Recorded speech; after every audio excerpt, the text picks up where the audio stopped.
দুনিয়ার সবচেয়ে সহজ ও ফাঁকিবাজি রান্না করতেছি আজকে। তো চলেন শুরু করি। চুলায় প্যান বসায় তেল দিয়ে দিচ্ছি, তেলের ভিতরে দিয়ে দিচ্ছি পেঁয়াজ কুচি আর 4-5টা কাঁচামরিচ ফালি দিয়ে একটুখানি নাড়াচাড়া করে ভালোইছি। তারপর দিয়ে দিচ্ছি হচ্ছে যে আদা রসুন জিরা আর হচ্ছে যে একটু কাঁচামরিচ বেটা দিচ্ছি, দিয়ে এটা একটু নাড়াচাড়া দিয়ে একটু পানি দিয়ে দিচ্ছি। পানিটা দিয়ে এরপর দিয়ে দিচ্ছি হচ্ছে যে লবণ আর হলুদের গুঁড়া মরিচের গুঁড়া আর হয়েছে যে দিয়ে একটুখানি নাড়াচাড়া করে নিচ্ছি। তারপর দিয়ে দিচ্ছি হচ্ছে যে ধনিয়ার ফাঁকি, তখন দিতে আমার মনে হচ্ছিল না। তো ধনিয়ার ফাঁকি দিয়ে এরপর মশলাটা ভালো করে কষায় নিমু। এই মশলাটা ভালো করে কষায় নিতে হইব, তাহলে আর কাঁচা গন্ধ থাকবো না।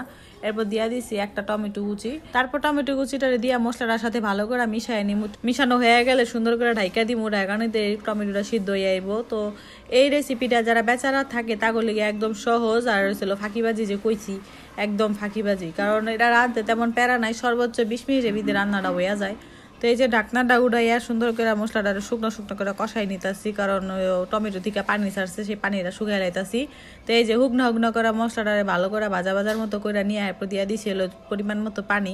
আমি বেশি ঝোল রাখবো না, তাই পরিমাণ মতো পানি দিয়ে দিচ্ছি। এরপরে এই পানিটা একটু লাইড়া চেড়া নিয়ে এরপর দিয়ে দিছি আস্ত 2টা ডিম। তো এই ডিমটা একটু ইয়া করে ভেঙে দিবেন, ডিমের চারা যাতে আবার না যায়, তাহলে কিন্তু খাইতে গেলে দাঁতের লিগে লাগবে, পরে আবার আমার দোষ দিয়েন না।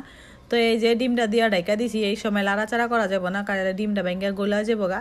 জেনে লাড়াচাড়া যাইবো না, হ্যাঁ না আমার আবার লাগতে একটু বেশি মন চায়, তাই একটু আলতো করে লাগতে গেছি, দেখেন তো ডিমটা মাঝখান দিয়ে কয়বার ভেঙে গেছে গা।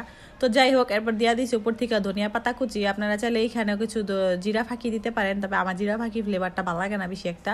আর তাছাড়া আমি জিরা তো বাইটা দিছি একটুখানি।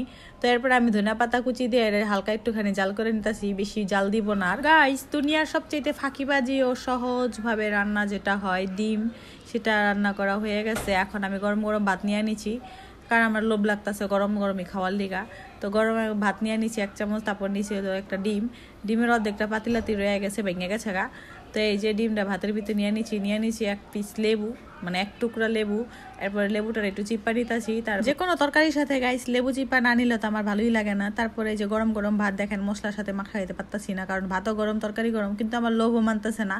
তারপরে একটুখানি ডিম ছিঁড়া নিলাম, তারপরে ভাত নিলাম, নেলা বানাইলাম, তারপরে এই যে খাইলাম গাইস। ওফ, মুখে দিতেই বুঝছি কি যে মজা হয়েছে গাইস। একবার রান্না কইরা দেখে না এমন কইরা, অনেক মজা। বেশি ভাল লাগে যে ডিমের এই টুকরা টুকরা পিসগুলো, মানে কি কমো, ডিম ভাজার চাইতে ডিম সিদ্ধ করার চাইতে এইভাবে রান্না করে খাইতে অনেক বেশি মজা লাগে। তাছাড়া এক ঘেরা রান্না কত ভালো লাগে বলেন।